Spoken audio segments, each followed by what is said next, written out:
hear ye, and welcome to the Royal Geek Podcast. I am your host tonight, Justin Sandoval, aka Sandy, and I am joined tonight, as always, Anthony Amato, who we like to call Shamato. We got no T-roll tonight, so I had to call in the big dogs. All right, I had to call in the big Star Wars gun. All right, we got our boy Stephen Cummings returning to the podcast for a Star Wars special. Stephen, how's it going, man? It's going awesome, man. I just want to congratulate y'all on the 4-year episode. That's pretty awesome. Thank you, man. Congratulations. I can remember when y'all were discussing starting this, and it was pretty awesome, you know.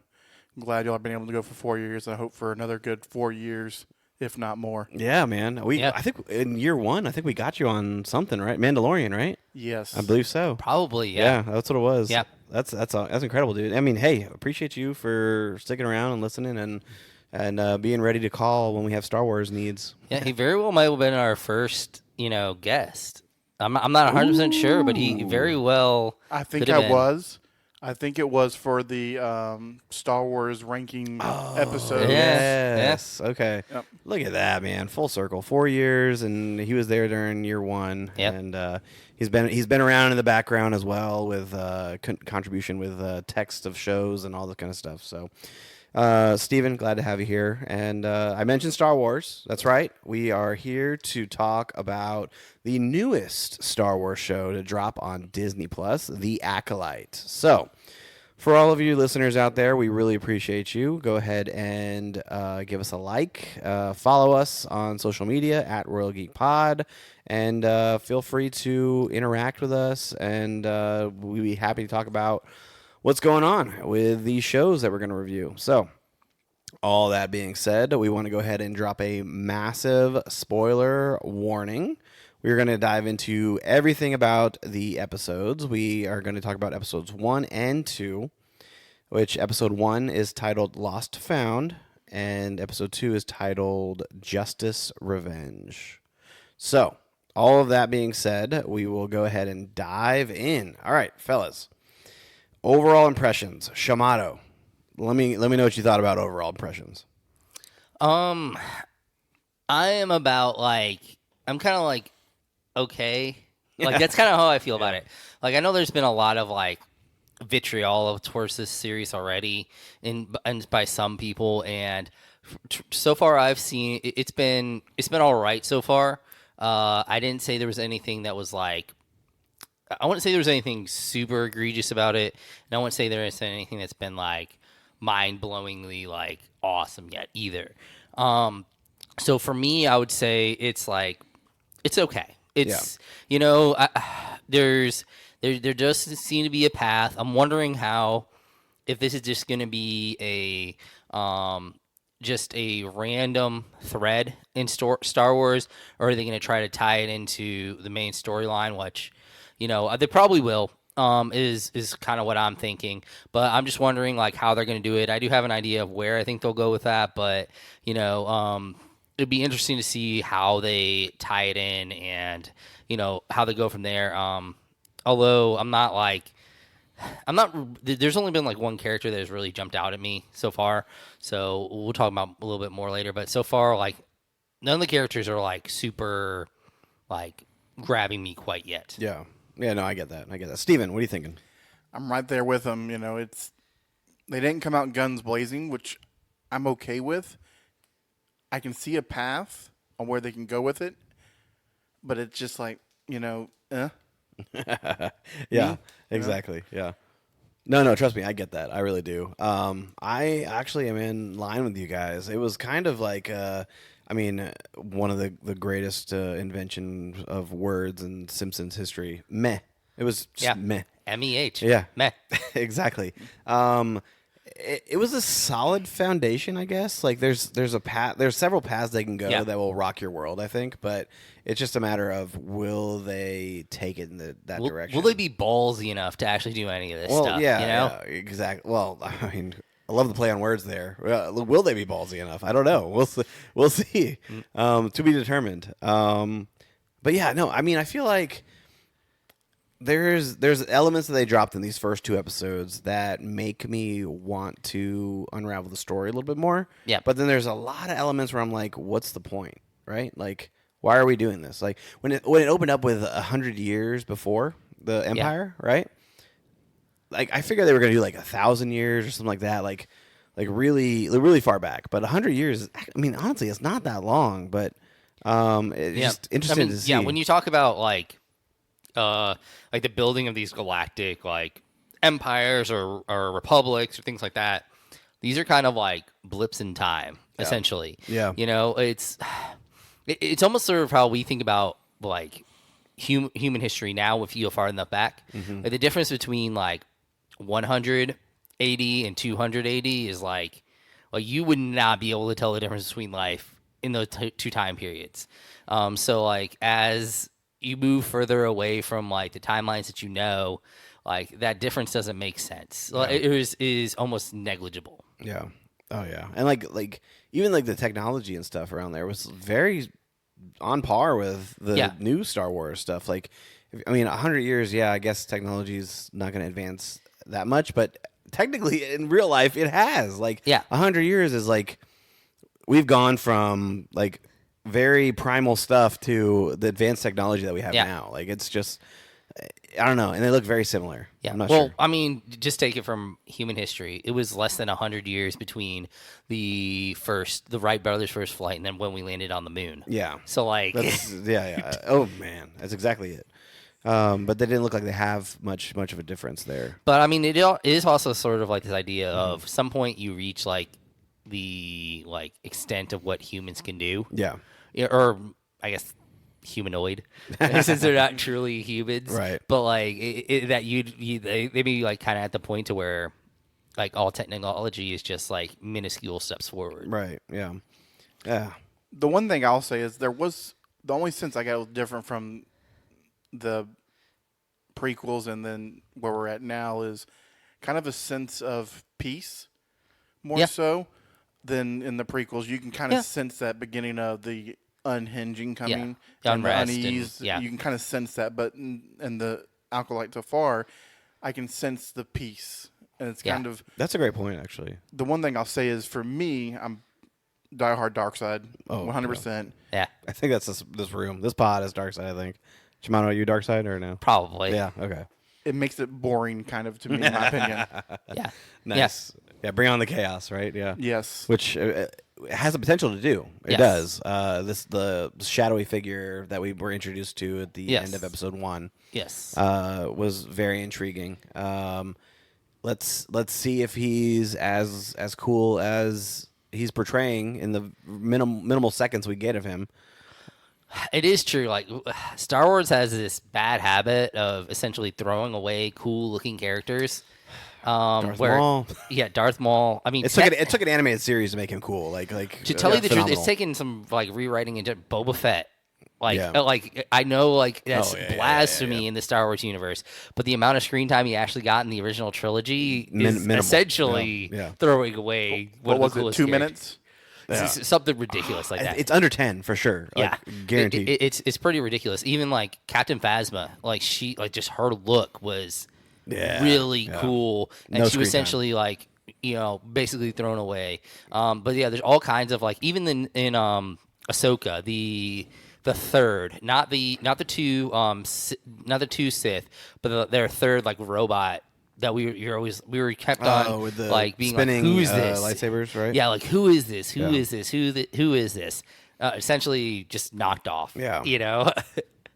That's a great point, actually. Yeah. So I kind of want to talk about some of these characters that they introduced. I want to start with like for me, there's really only like 1.5 characters that intrigue me right now, that really pique my interest, and I want to go ahead and assume. I'm going to assume that we all have the same interest in our like number one character here, and it's Master Soul. Master Soul for me, he was that dude, and he had very much Qui-Gon Jinn vibes. Yeah, very much like he had that kind of Jedi feel to him. Yeah. He felt like a Jedi master. Well, like okay, so actually, in a way, like he did feel, but he also had like that idea, like. He had this feel, but he also felt like he was a little outside of the order in a lot of ways. Like he more of a realistic view. Yes, he was able to. He was very much inside the order, but he had the ability to see outside of the order as well, which is actually a very Qui-Gon Jinn trait as well. Yeah, it's true, you know, actually. like he was very much, you know, had that feel to him as well. Like he was a bit of a, you know, a rebel in a way. Like the whole like the whole thing with he should not have pulled. Oh, even to the point of they basically do the same thing that he did in that he pulled an Anakin who was too old, and you know, even the main characters pulled in and they're like, oh, she was too old too. Yeah, like Osha, literally, Osha, they're like, right? yeah, Osha. They're like, literally, hey, same thing, same. Yeah. Even with whenever they were one of the masters was calling him back in, and he's like, "No, we can just go there and just handle it." And they're like, "No, we're going to discuss this in the council." Yeah, we got to debate this before we conclude it. But he was like, "No, we're going in. We're going. We got this." Which is also interesting because you're starting to see like you're seeing the bureaucracy that kind of failed the Jedi as well. When in the prequels, you know, when you don't have this, when you have all this bureaucracy, and the idea is we need to have, it's almost like this idea of groupthink. Everyone needs to think the same, and it causes issues. Yeah. It reminds me of like this one line from World War Z, and I don't know if Israel actually has this this policy or if it was just created for World War Z. That's why I'm using World War Z as a reference. Okay. But after they were invaded in the 70s, or a war was started in the 70s, they basically created this rule called the 10th man. Whereas if there's a room of 10 people and 9 of them agree, the 10th is obligated to have the opposite opinion to try to push and really figure something out instead of just following along. And I feel like the Jedi, if the Jedi could, so much of the Jedi's problems could be solved if they had that like mentality. But I feel like a lot of it is because they believe in so much peace and they believe in the Force. I think it also forces them sometimes to believe in this group think, this idea of everyone has to be in line and has to be thinking the same way. Yeah. Yeah, that's. I mean, that's interesting. You put it that way. Like the Jedi Council. I mean, for the most part, like in the prequel series, like they seem very like uptight, very stiff, right?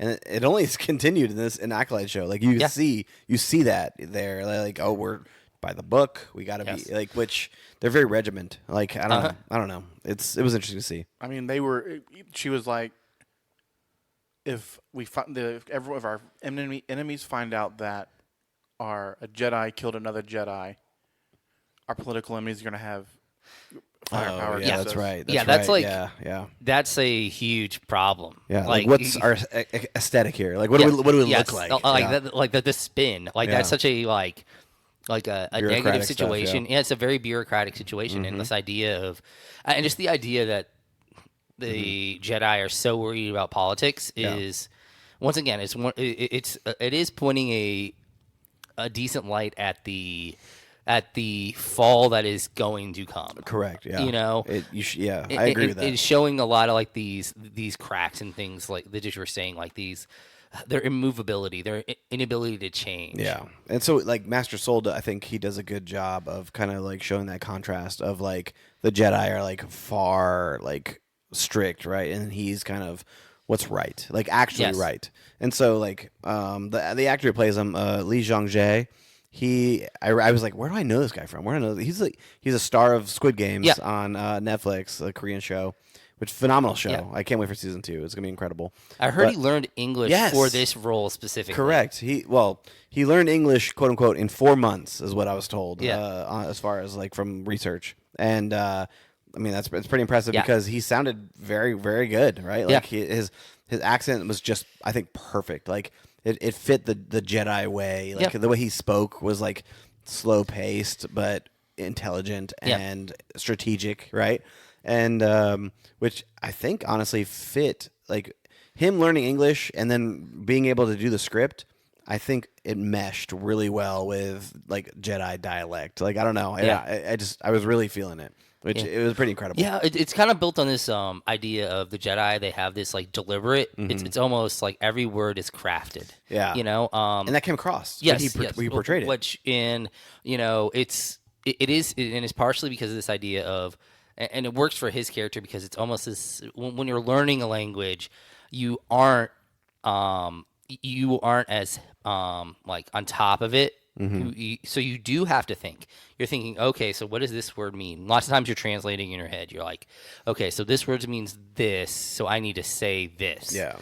And so it makes you deliberate. It makes it seem like every word is counted. And for the Jedi Order, like you were saying, that makes sense for, how they want to be, you know? And then even some of the negative sides, like the bureaucratic side, and almost kind of leaning that way in some ways. Because it's like, well, every word has to be crafted perfectly because we don't want the political. You have issues that you Yes. want to either Yes. skirt around or address, like Yes. kind of thing. So Master Soul for me was a standout. My half, I said a half, 1.5 characters. I don't know how to feel about Jekki yet. See, that's one that I'm really intrigued by. Yeah, I kind of like gravitated towards her, but then like I kind of was like, I'm not too sure about this one, like that kind of thing. I really liked her aesthetic. She looks really cool. I don't think we've seen this race of creature humanoid in the Star Wars universe yet. I mean, Steven, correct me if I'm wrong. I don't think we have, right? I know they've shown up in the comics. Yeah. Okay. I'm not really familiar with that, but I did some research, and she has shown up in the comics. Not necessarily her character, but that particular race has shown up in the comics. So what did you think about Jekki? Like, I'm curious. Honestly, one thing I'll say is, Star Wars is known to bring in very great costume design. Yeah, that's true. I was not impressed hardly at all with any of the costume designs from this episode's. Yeah, I mean, kind of like the set pieces were kind of like dull. I felt like, I feel like, and that kind of like was part of the what lost me and gained me with Jekki. Like, I feel like Daphne Keane, who plays her, who is X-23 in Logan, she did a good job as far as like her acting ability, but I don't know. There's parts of like her just being in her like the environment. Like it kind of felt like she didn't fit. Like she had some like snarky remarks for Master Soul, but she was very obedient as well. Like I was like, can you be snarky and obedient? Yeah, you can, but if you're gonna be like, she's fully obedient. Like she didn't like tread the line. She was like 100% in on what the path was, but she was snarky as well. Like I don't know. Like so, it kind of gave her some sort of personality. Yeah, I enjoyed her so far. I do think she is kind of. You're very right that she is straddling that kind of line of, being a dutiful Padawan, but also she has this like a bit of a mouth to her a little bit. Yeah. I do think so. One thing I did think about with her, and it does get to her costume design. I do think it might help her performance a little bit if her performance wasn't buried so much in her effects. So it's harder to get like that that snipes or snips like that little like look that she would give to Anakin, because that's essentially what they're doing here is they're like, hey, this is Ahsoka 2.0. Yes. That's good. But it's hard to get that like snarky that those looks and those little things when she's buried under some of that makeup. So I do think it's hard to like. I think that's what they were trying to convey though. But the little smirks that she would give and like little eyebrow raises, like that kind of like little stuff that would be personality, that would be body language related. It's hard to get across. Yeah, I would agree with that. She did have some times where she's like goody. Master Soul, may I speak freely? Master Soul, may I speak freely? That's true. And then, Yord's coming. Like let's roll our eyes at this. It's funny Yord. Let's lead in the Yord here. So I mentioned 1.5 characters are like intriguing, right? I honestly was out on almost every other character. Yord especially. Yord might be one of the worst Star Wars characters I think I've ever come across in my life. Like this is insane. He needs to loosen up. Like something needs to happen with him. He is so uptight, stiff, unrelatable. Just even when you first meet him, when he's talking to Osha in her room. Like she's like, "Hey, like I never thought I'd see you again," and he's Yeah. just like, bah, bah, bah, bah, bah, bah. I'm like, Yeah. dude, get the Like- heck out of here, man. Like, See, I was kind of hoping, like, at least at the very least, what would happen would be, like, outside of, like, it would have been really cool if outside, like, when he first meets with the Trade Federation, he was like the way he is. yeah, But then when he sees her, he opens up a little bit. Like, you get to see, like, that this is kind of just a face that he puts on. But for people he knows, he's a little more open. Like, that would have been a fun, like, and maybe he'll get there because by the end of episode 2, there was a moment More where familiar he feel, was yeah. like, it looked like maybe some of his barrier was coming down a little bit. Yeah. So we'll see how that plays out as time goes on. Yeah. Because I do think he was like he was so stiff, and he was so like, oh, he was annoying, like to the point it was like. And I get it, like, oh, you're the part of the Jedi Order. You're supposed to follow, like, the line. yeah. And he was like, we get that, but he was just like, but the entire worst. Star Wars franchise is built on Jedi who don't do that. like, like everything about every single Jedi is that we follow is the one that's like acknowledges the fact that there is the Order and that there is like there is supposed to be order, but that order does not always follow the Right. true path, you know? And so like him following it so, closely is annoying. Very annoying. I mean, we have this awesome new lightsaber color. Yeah. And we can't really appreciate it because he holds a lightsaber like a douche. Oh yeah, you're right. He does, doesn't he? Yeah. Like when he first like ignite and lit it up. Like I was like, oh whoa, yellow, cool, man. Like Yeah. we saw a brief glimpse of that at Rey at the end of 9, but I was like, okay, cool. But then like I was like, what is he doing? Like Also, the time that he first pulls it out Yeah. is like he's pulling it on OSHA. yeah, It- that's true. like- That's true. Like that's such a like a d-bag move. Yeah, Like no, this this person guy- that you've yeah. known your entire life, who obviously doesn't have a weapon on them right now, Yeah. has been out of the practice in the Jedi Order for 6 years, and the first thing that you essentially do is pull your lightsaber out on them. It's just so ridiculous. It's like it was so ridiculous. Yeah. Even when Osha goes to put her droid up, he goes to grabs for his lightsaber. Oh yeah, Yeah, yeah. he's Come on, just- dude. What? Like, isn't the Jedi Order isn't their way like more of defensive, right? Like they're not on the attack. I mean, I get like it's a defensive move to Yeah. try to like protect yourself, but I think the first reaction of a Jedi is not to grab your lightsaber and attack. It, should really be like shouldn't to be like to speak your way through this and come to a conclusion or Yeah. figure out. It's supposed to be like mutual. this. It's supposed to be like this idea of like the lightsaber is like your last like line of defense. It's something that you use. I think even Ezra brings it up in Ahsoka. Like Mm-hmm. he's like talking about how like you shouldn't be like using your lightsaber first. Yeah. Essentially, is it's what more he- like it's not a weapon. It's more of a tool to be used when needed, Yes. not the attacker. Like Yes. it's not like a weapon, a full on weapon. Like And that that's kind of even thing. part of the first episode for sure, as far as the premise goes, as far as she's trying to provoke, May's trying to provoke Mm-hmm. the Jedi to attack her so she can attack. And Yeah, actually, that's a great point. Like, because anytime May interacted with another, like her target, quote unquote, Yes. which May is the one who is the acolyte, right? Like, she's more like attack me with all your like. She's getting that. You're right, Yeah. provoking them. Yes. Like that was very interesting to see. Yeah. And what was her name? Indarna, or is it Indarna? Indarna. Yeah.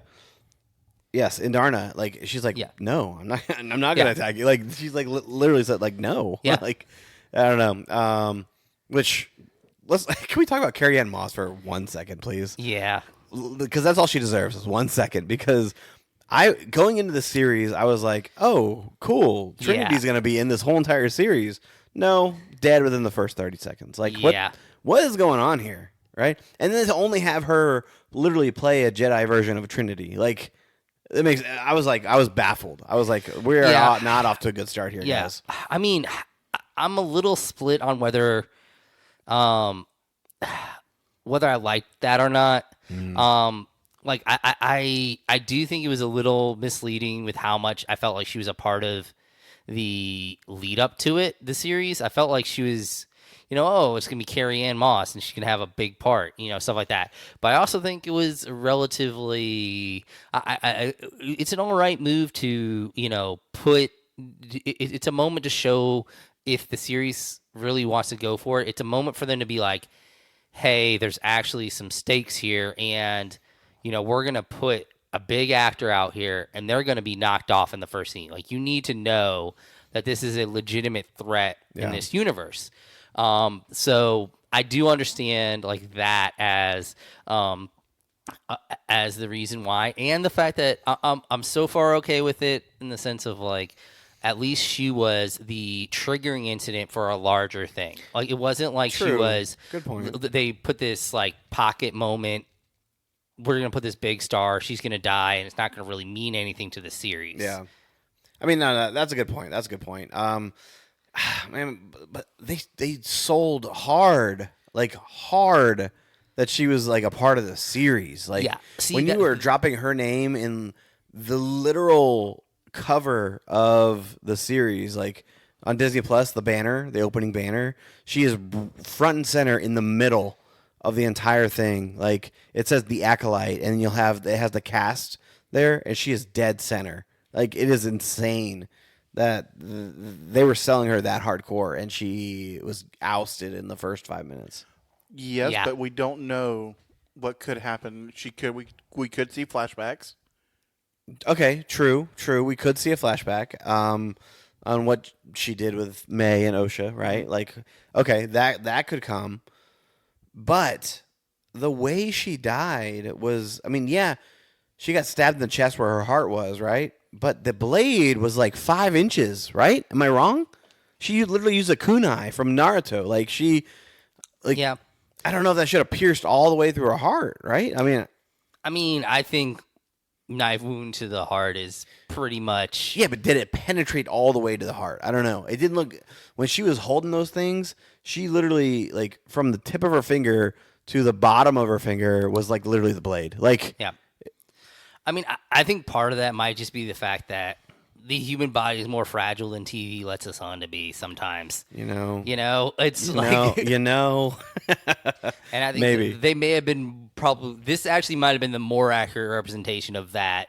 Like, You say that, but then we've had some Jedi deaths, like other deaths that you were like, yeah, you're like, or pseudo deaths. yes, correct, That are like, yes. ridiculous. Now I will say, like, okay, so so what you're saying though, like, one thing to counter what you're saying is if your objective is to carry a weapon that can kill somebody, then why would you carry a weapon that couldn't kill somebody? Right, yeah. So if you hit them in like the most, like, one of the most vital organs, Yeah. should that not be a kill shot? If you're carrying a weapon that can kill. Yeah, but here's my thing. Like, didn't Qui-Gon just get stabbed through the abdomen with the lightsaber, right? Wasn't that it? Yes. Yes. Like, Yes. okay, so a stab through the abdomen with a lightsaber versus, like that killed him, but yet, like, severing Maul in half, he's alive, right? He stays alive, he gets robotic Yes. legs, but, I mean, a small kunai to the freaking chest, I don't know, man. I don't know. Okay, well, I will not disagree and say that lightsaber death. Sabine got stabbed through the other side of her chest with a lightsaber, and she lived. Yeah. I will not defend Star Wars' ability to decide what is and what isn't a lethal shot, because it is all over the place. Yeah. Yeah. Okay. All right. I want to go ahead and transition here to quote unquote the main character / story, because I do believe that there is a story here. However, I'm not 100% sold on the betrayal of this story. Yeah. So, Steven, I don't know if you can correct me if I'm wrong. You've brought up the comics before, but twins in Star Wars Extended Universe is very prominent, right? Like, there's at least 2 to 3 storylines that deal with twins, and I'm trying to think of the particular story. I forgot their names, but there's 2 males in Star Wars Extended Universe where one gravitates for the light and the other one gravitates for the dark, and there is 100% a story there on how 2 individuals with the same DNA makeup have two separate paths that will eventually cross with each other and come. Like that is a phenomenal story. Like just that brief snippet that I said, like I'm all in. I want to see that, right? And so we get these characters of Osha, who is a trained Padawan / abandon the Jedi. Yes. And then May, who is a Left 4 Dead, like repurposed Sith, right? Yeah. Or trained by a Sith, Yes. or that's what we're led to Something believe. like that, yes. Yeah. And now their paths cross years later, right? Like this sounds like it could be potentially a good story, right? I'm just very skeptical on if this is going to be done right. I don't know. I just feel like Osha has had a lot of character moments where I was like, I don't know if she's qualified to be doing this kind of stuff. Yeah. Like, cool, you were a quote unquote Padawan, but like, how? I feel like she said she was been gone for 6 years from being a Padawan, right? Like, Yeah. did I hear that 6 years, correctly? yeah. There's 100%. there's a lot that happens within those 6 years, unless she's like kept training. Like, she shouldn't be on par or like have. And she was already an old Padawan, right? Like when she started. Correct. Yes. And so I don't know, man.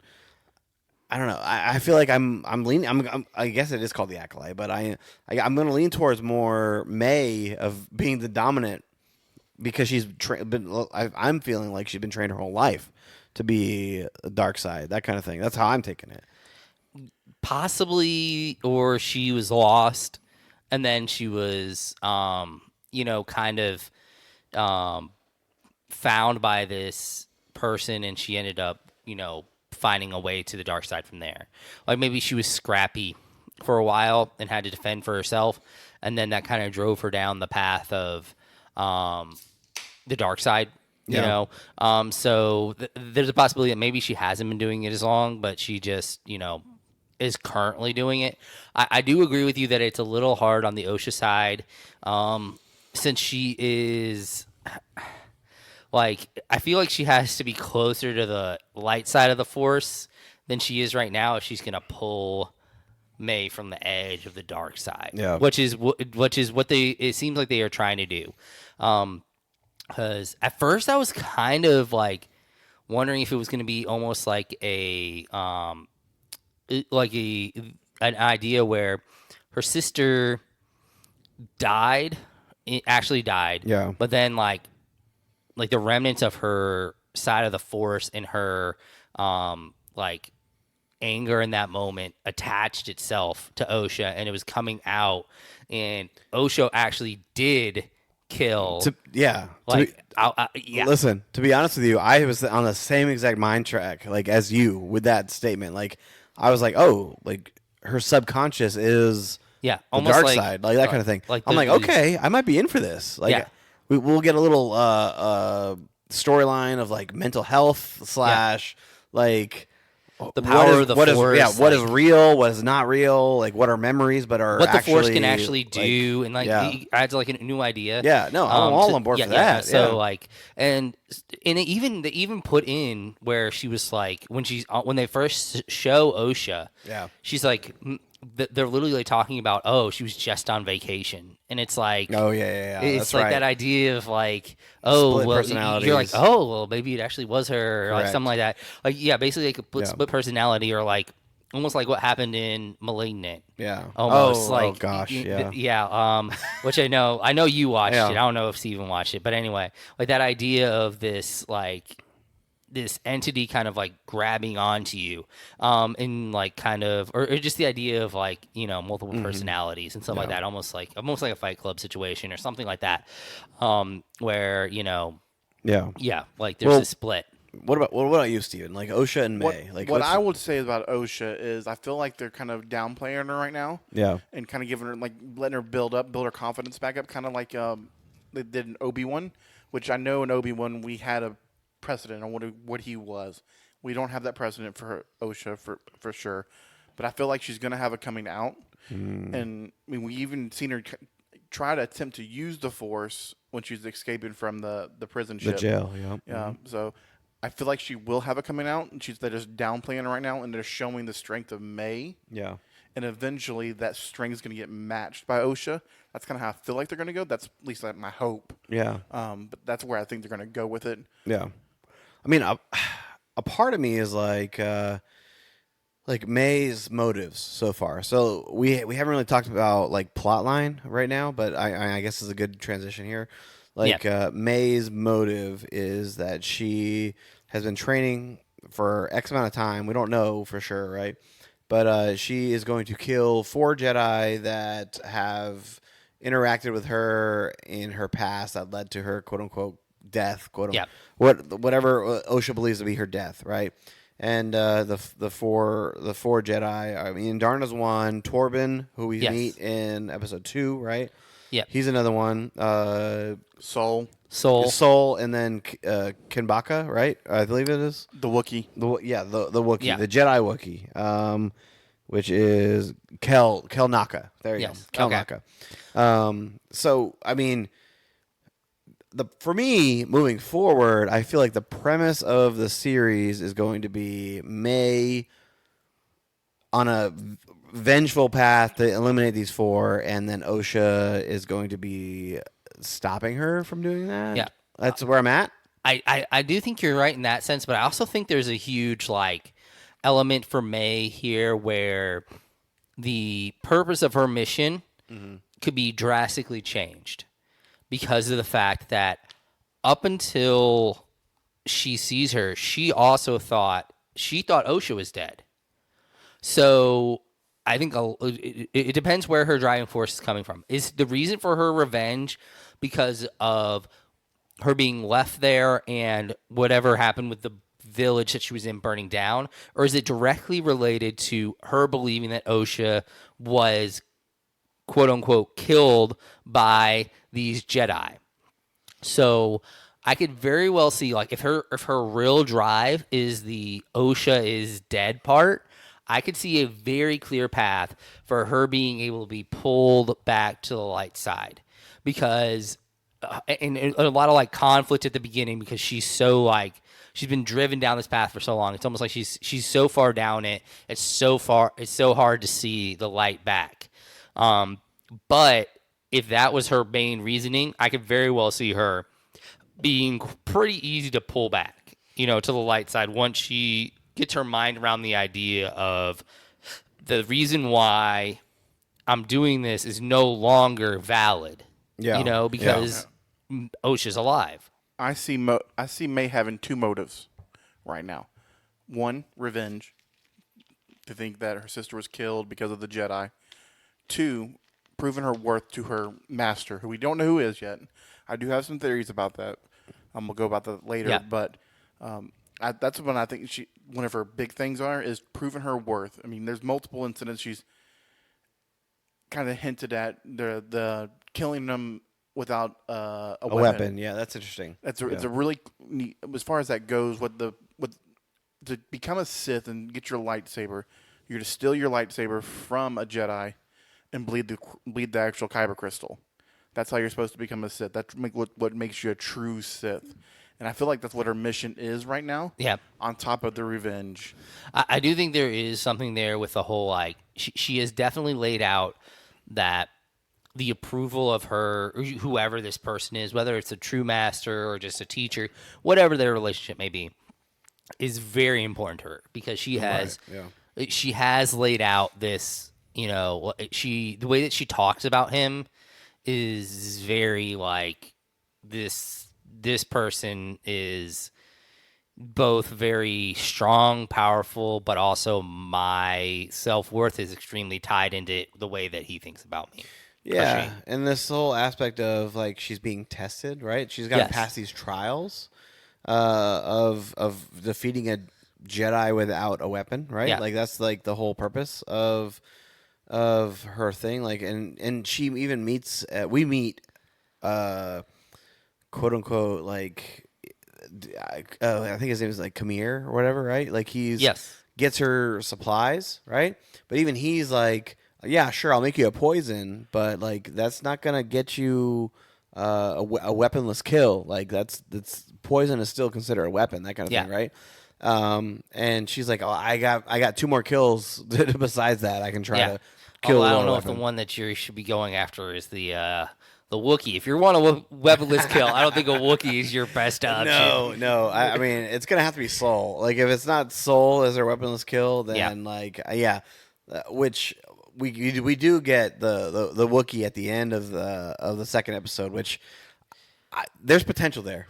There is 100% potential there to have like Wookiee Jedi. We were alluded to a Wookiee Jedi in I think Ahsoka series, right? Or well, no, Bad Batch, right? Yes. Yes. Okay.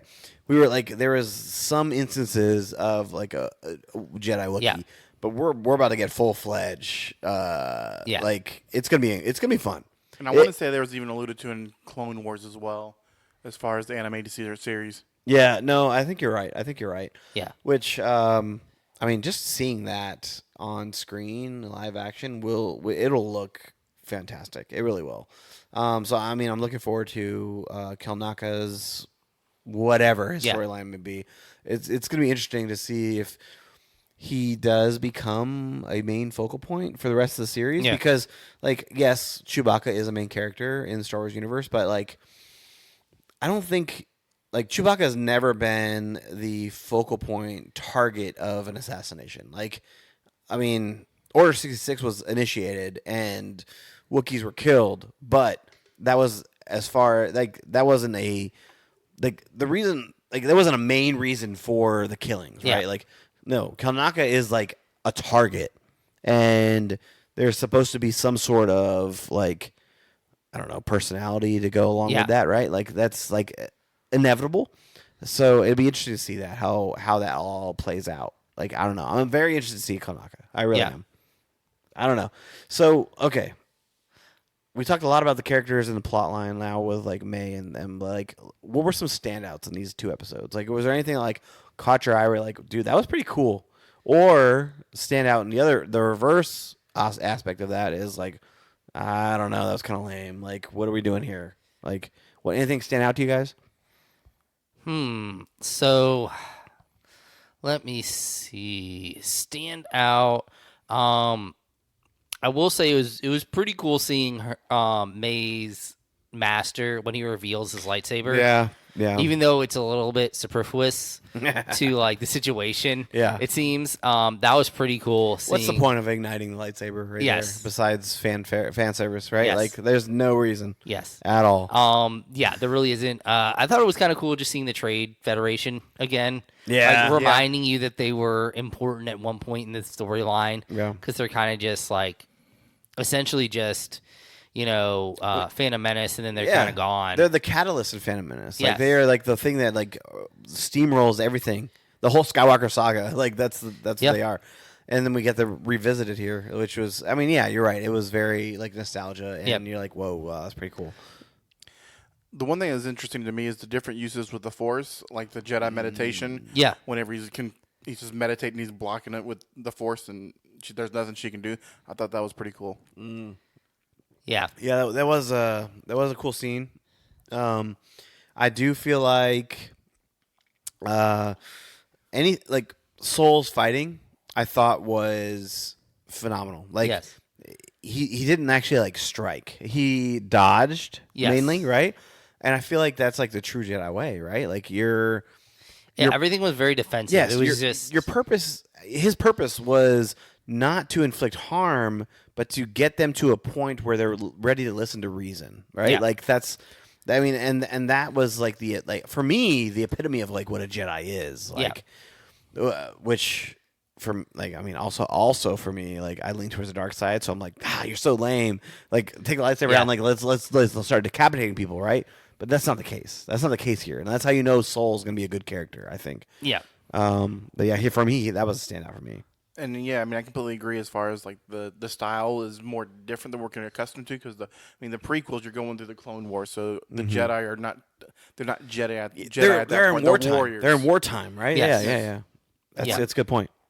And we're not in that point right now. We're more at a peacetime, so they're doing what they're accustomed what they're to really doing. meant to be Correct. doing, truthfully. I do think it's interesting when you think about, so there's these 4 Jedi that she's trying to get revenge on and 3 of them are everything they do is defensive. But and then the Wookiee has a very like Yeah, a little different. it's a take little there, more right? aggressive. We know Chewie, right? yeah. Chewie is very aggressive, right? But I He'll mean, take your arms yeah, off. yes. So it's interesting that they've kind of presented this, like this idea of although it could be like decided that what he was doing was pretty defensive too in a lot of ways. Although it was a little more angry defensive, but like he did take the weapon, snap it, and then just get them to go away essentially. So it is interesting seeing the way the Jedi decide to fight. Yeah. In this or lack thereof. Yeah. In their moments. So you're seeing a lot of like it's a lot of diffusing of situations rather than antagonizing situations.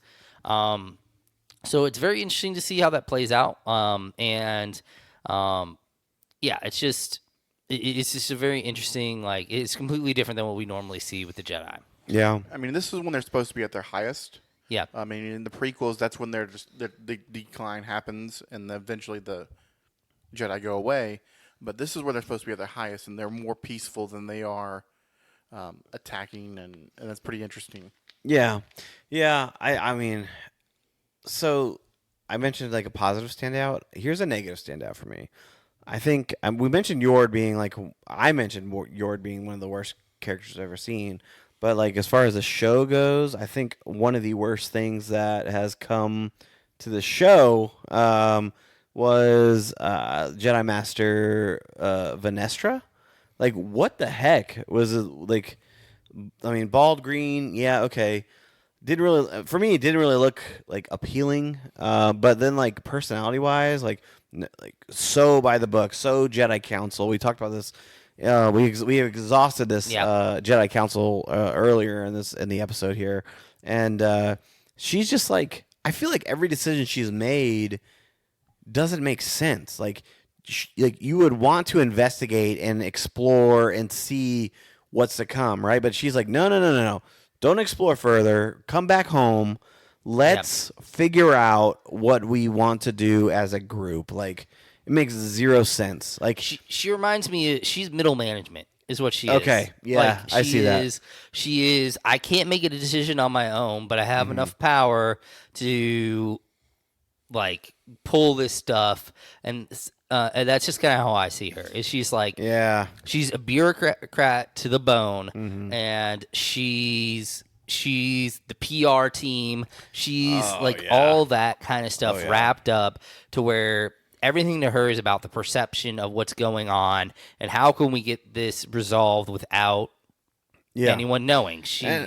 And then on top of that, let's talk about the acting ability. Like, I don't know. Like, I feel like she was a terrible actress too. Like, she did not convey like yes, she's supposed to be a Jedi like master, right? So the emotions are supposed to be left out of it, but like she took that to a whole new level, like where she, I think, was like so detached from her emotions. Yeah. Like, it didn't make any sense. I don't know. It was weird. Yeah. I didn't like her at all. Like I said, whenever I said costume design, she was one of the ones I hated the most. Like I said, it looked like someone just dumped paint on her. Yeah. I mean, like I said, we're accustomed to all this fabulous like prosthetics, costume design, new worlds would get introduced, and then we throw some paint on someone and she's a humanoid. Right. Yeah, that's a good point. Yeah. That's a great point. Yeah, I don't know. There's some misses there. So overall, I think that there is a foundation for a potential good story, but it wasn't these 2 episodes. Episode 3 has got to come out swinging for me. So, like, let's talk speculation here. What do we see happening with this story, or what do we want to happen with the story? Steven, I want to go to you first, actually. Steven. So, one speculation I have is, we talked about connection with the prequels and the main storyline that we have. My speculation is it's going to come from the Sith or the Acolyte, whoever the trainer is. And I'm thinking, because if you think about the High Republic, it's 100 years before the Battle of Yavin and Phantom Menace. Mm-hmm. So we know Palpatine, he's Sidious. His master was Plagueis, and the master of Plagueis is Tyrannus. Mm-hmm. And he has 2 Padawans. he has Plagueis, and he has, I want to say, Vermees. I want to say how that's pronounced. And I'm curious if it's one of them that's actually Ooh. Yep. That would be a good connection. I feel like that would connect in a way to where it was like, oh, I see what you did there. Like I see what you did there. Like in a good way. Like, but yet to still fuel the story. Like Yeah, I do. See, to tell you the truth, that's kind of the direction I was thinking. Is something along those lines where it would connect to Sidious, and this story wouldn't be a direct correlation to, like, a story was happening, but it's really the background that's actually the important part, like, or not the part that connects with like the story that we're used to. You know? Yeah. No, that's a good point. I mean, that would be great. I would love to see that. I just want the Sith to be good. Like not necessarily like true good, but like fun and like awesome to view. Like good. Like don't be bad. Don't be bad acting. Don't be bad storytelling. Like I want. Don't be angsty. Yes. Be menacing. Be aggressive. Be violent. Be intimidating. Like give us a true Sith. Like Vader, I feel like was creme de la creme, right? Like, and Maul was menacing, but was not powerful in my opinion. Like as far as like we saw in the actual live action saga, he became powerful in the animated series. But like, give us somebody worth telling us that the Sith are badass. Like, please, like, give us that. The one thing I'll see is that they could struggle with as far as having to be able to prove that is at this point, no one knows the Sith are around. I mean, they didn't come out until Phantom Menace, so I can see them. They're trying to hide in plain sight. So I want to see the same thing you want to see. I get to see it being really difficult, being able to be menacing, but being secretive all at the same time. Yeah. I also think it's I don't know if this series is the right vehicle for that. Yeah. If you actually want to have, because I feel like they're going to focus so much on the light side from what they have shown so far, that for them to be truly what we want them to be is not what we're going to get for the Sith side. And I think that's okay. Yeah. But I don't think they need to emphasize what you're going at. Now, in a different series, super cool. I would love to see like a truly like menacing character where you have this situation where you have this really like cool Sith that's like main storyline, but I don't think May is that Sith. And I don't think this story that they're trying to build so far leads to that path in a good way. Yeah. Okay. So here's my final thought here. My final theory. My final everything to moving forward with these episodes. Right. The series is the Acolyte, right? And we pay attention to, we're first like introduced to like May and on her rampage, right? But then we get Osha, and we follow Osha along for a good bit of these first two episodes, right? What if the rest of the series is actually May is the main character, and the series is going to follow heavily on the dark side, and by the end of the series, the dark side prevails. We see a story of the quote-unquote antagonist is actually like quote-unquote the protagonist, but in like evil wins, because we know in the saga, the Skywalker saga, that good prevails, right? Well, guess what? A story has to be told to where good can prevail, and the way that happens is by evil winning at some point.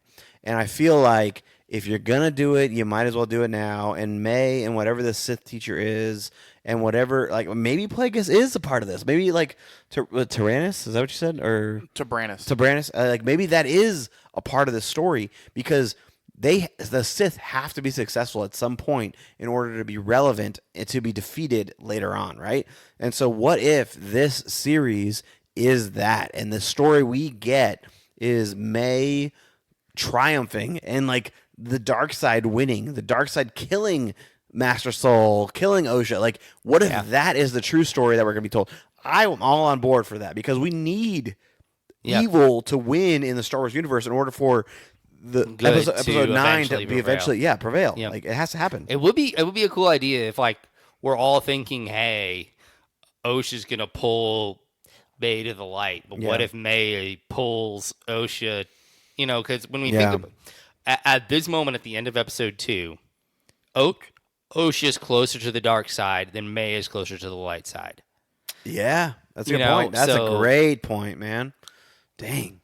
Okay, I'm on board for that. I really am. Like, my full belief is that this series ends with the dark side winning. Like, that's the only way in my eyes. That would be a super cool subversive way to Yeah. kind of show I don't know, maybe it'd be interesting if it's also like kind of self-contained in the sense of maybe we don't see a whole lot of outside of this group. Yeah. And so that would also mean that would be part of the way that the Sith keep things secret. Like maybe so at the moment we've only seen this one other council member who has shown that PR is the most important thing in her life. Yeah.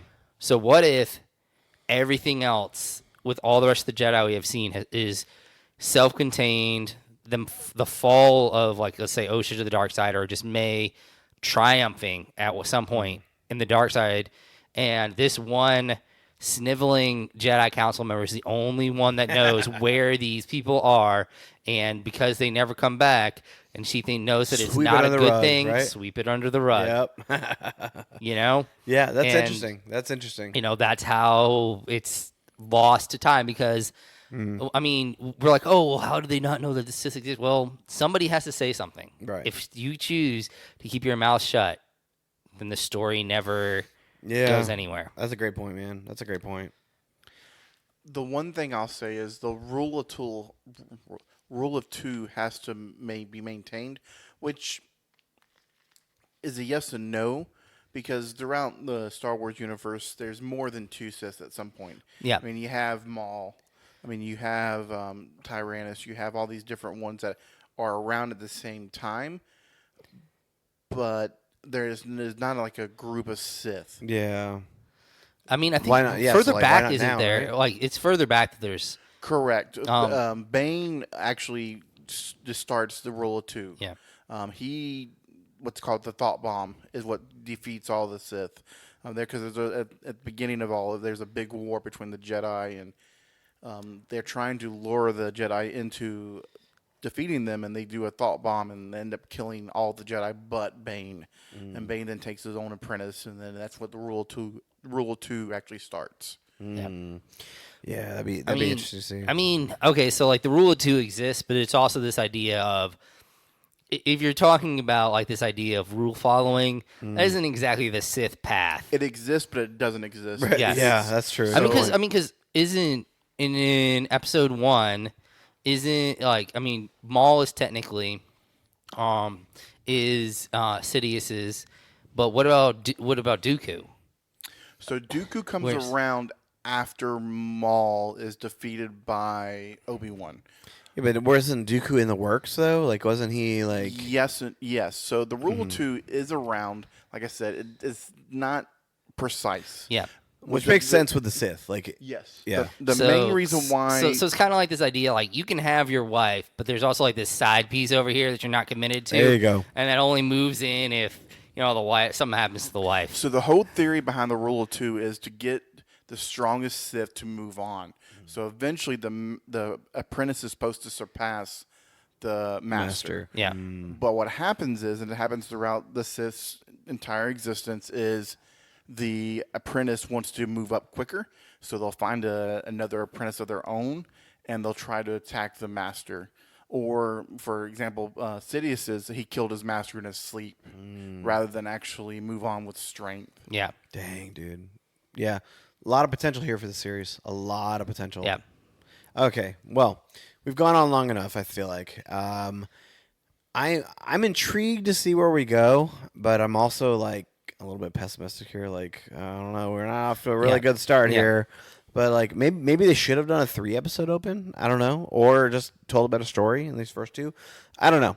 I think I'm gonna hold out hope and be like, you know what, they're gonna land this ship. Star Wars shows have been, for the most part, consistent. There's been only maybe like one miss, I think. Like, as far as Star Wars shows, even that miss that I'm thinking about in the grand scheme of things, was not that bad of a miss. You're right. If Correct. it's what- Yes. Yes. Are you talking about Boba Fett? Yes. I am. Yes. So like it was a miss, but it was like Mm-hmm. okay, like it was more like miss adjacent. It Yeah. was like There's definitely some high quality yes. in that. Yeah. it was correct. more like instead of direct hit, it was like you winged them. Yeah. It was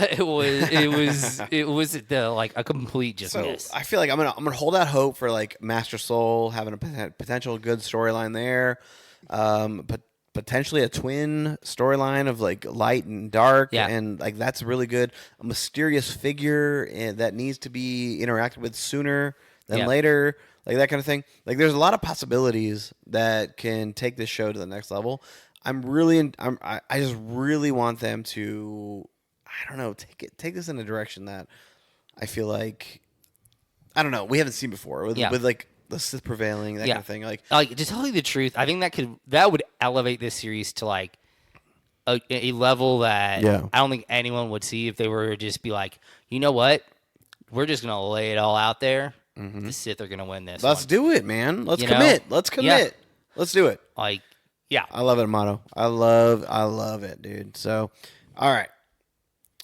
So let's wind down here. Steven, thank you so much for joining us for this, man. I'm looking forward to getting you back on here, hopefully soon. Glad to be here. Had a blast doing it. I'm hopeful.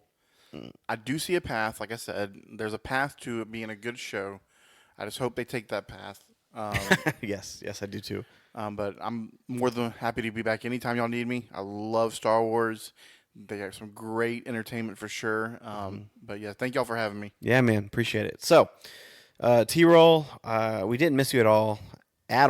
So, just throwing it out there, just so you know, because we know you're never gonna listen to this. So, all that being said, from Steven, Shamato, and myself, Sandy, we appreciate you for listening. Follow us on socials at Royal Geek Pod.